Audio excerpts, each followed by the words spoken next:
గోకి తన తండ్రి కోసం పగ తీర్చుకోవడానికి వచ్చాడు. అది మాత్రమే కాకుండా తన పథకాల్ని తిరిగి మళ్లీ మొదలు పెట్టాడు.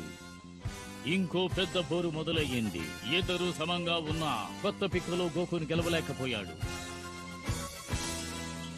ఆ రోజు నుంచి 5 ఏళ్ల తరువాత గోకు తన చిన్న వయసు స్వీట్ హార్ట్ చీచీని పెళ్లి చేసుకున్నాడు.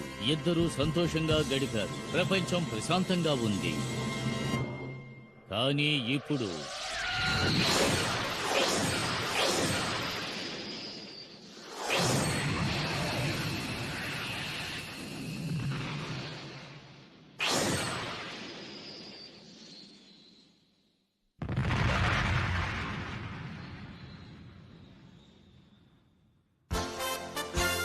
ఇది యుద్ధానికి ఆరంభం.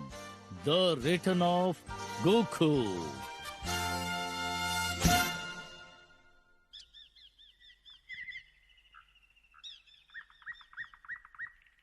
గోహాన్ ఎక్కడున్నావు? ఇది లంచ్ టైం. గోహాన్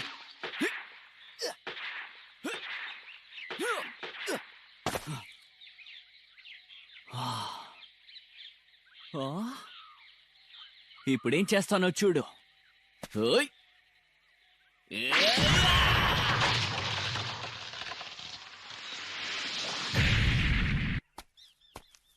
గోహాన్ ఎక్కడున్నావు? గోకు నువ్వు వచ్చేసావా? గోహాన్ చూసావా? లంచ్ రెడీగా ఉంది. నాకు బాగా ఆకలిగా ఉంది. మనం భోంచేద్దామా? నేను చెప్పింది నీకు అర్థం కాలేదా? మన అబ్బాయి కనిపించట్లేదు చెప్తున్నాను. నాకు తెలియదే, నీతో ఉన్నాడు అనుకున్నా. నేను పట్టించుకున్నప్పుడు వాడు ఆడుకోవడానికి వెళ్ళిపోయాడు అనుకుంటాను. మీరిద్దరు త్వరగా తినాలి మాస్టర్. రోషన్ చూడడానికి లేట్ అవుతుంది. సరే, నేను వెళ్ళి వాడిని వెతుకుతాను. వాడు వెళ్ళి చాలాసేపు అవ్వలేదు, కానీ దూరంగా వెళ్ళుంటాడని అనుమానంగా ఉంది. సరే, నువ్వేం దిగులు పడుకో, నేను వెళ్ళి చూస్తాను. త్వరగా వచ్చేయండి. నువ్వు చాలా అందంగా ఉన్నావు. నా పేరు Gohan. Nice to meet you. వెళ్ళకు.